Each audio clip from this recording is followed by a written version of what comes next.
5 centimos. Yan, 2001. At ito naman po na kalabaw, no.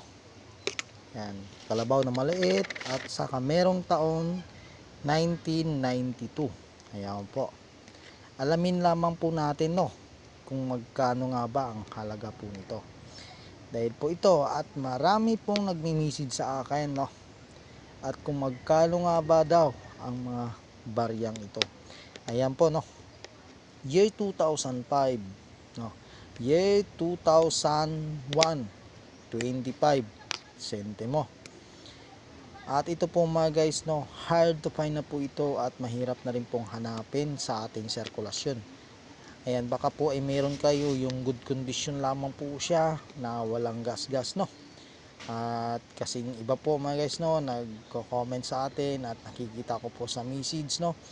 At yun nga po ay marami na pong gas-gas at hindi na po maitsura, wala na pong hindi na po masyadong makikita yung kanyang Pilipinas, yung taon, yung Republika ng Pilipinas.